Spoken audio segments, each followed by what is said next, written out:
So, I've traveled the world. I'm an actor. I've shot in different places. I've lived in the swankiest of hotels. I've gone to the beach villas. I've gone to the mountains. But I've always wondered, have I really traveled? Have I really explored? Have I really seen the world? Have I really been enriched by a travel experience? And I thought to myself, maybe now is the time to take this plunge by going into the wild. So I took the call and I said, let's go to the greatest natural reserve in the world for animals, Masai Mara.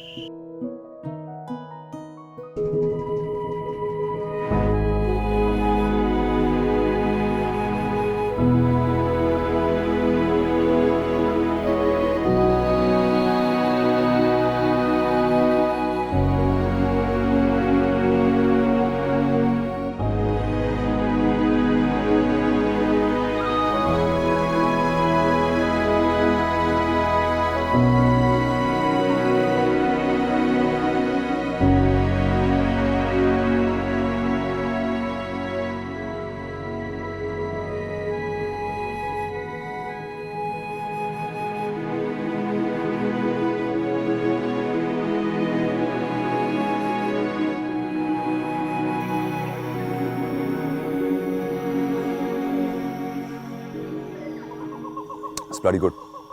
It's good coffee. And it's my last one at that. Because it's time to leave and time to get back to city life. But what a trip this has been, yeah. It's been something else.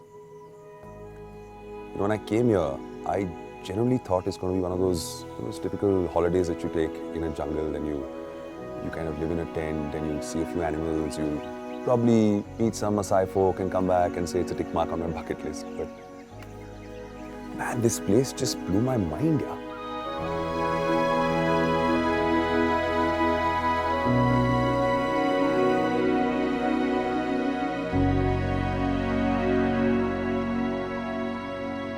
Now, I was quite pleasantly surprised to know that getting into Nairobi really isn't too much hard work. So we gathered our gear and off we went to the airport to catch this 6.5-hour flight that gets you straight from Mumbai into Nairobi. And we were pumped. Hey, brother, how's it going, Nick? Hi, fine, my brother. Hi, Good to see you, man. Good to see you. Thank you. Can you on? I'm going to be jumping in the front.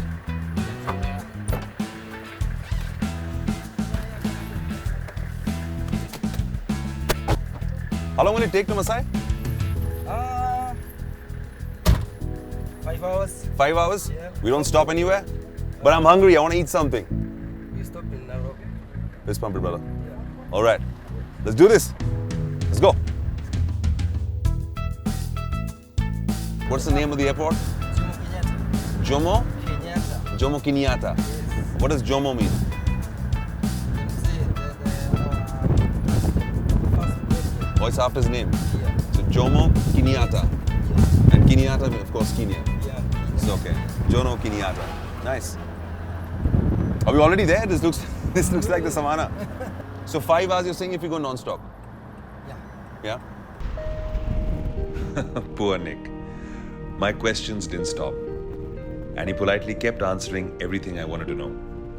I was excited, eager to get there fast. We could have also taken a flight from Nairobi to Masai, but something told me this way would be better.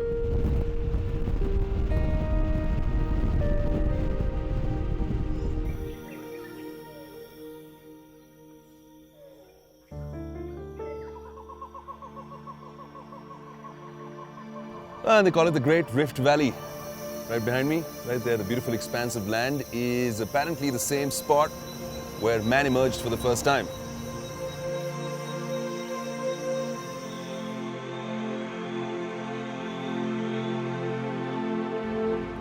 Interesting. Well, I tell you, there's a bit of a rift happening between me and my queue right now. I'm calling the crew a queue right now because I'm really hungry. It's the right time to say the queue to exit frame and get some food.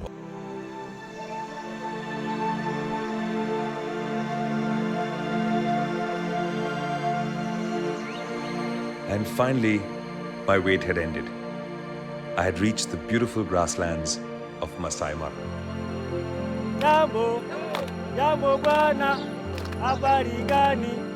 Nzuri sana, wageni wakaribishwa wargatuni. 6.5 hours by air, 5.5 hours by road. The journey was supremely long. But it all went away because I was welcomed by this wonderful song. A typical Masai welcome as I entered the campsite. These guys were singing, dancing, wearing this lovely, colorful attire. Sana wageni mwakaribishwa wargatuni. Now, I honestly didn't get much of what they were singing. 2 words I got from it, though, which I didn't stop saying throughout the entire trip. One was Jumbo, and the other, Hakuna Matata. You're welcome. Superb. Thank you. You're welcome. Thank you so much. Thank you. My stay. Now that's a whole different story. Because I came here thinking that, I got to be in the wild. I'm not going to use one of those fancy hotels in which there's a jacuzzi, bathtub, sauna, steam. It's my explorer within that's calling me out. So I got to choose a place that's apt to the environment where I can feel the true essence of nature. So I chose this campsite, which is bang in the middle of Masai Mara.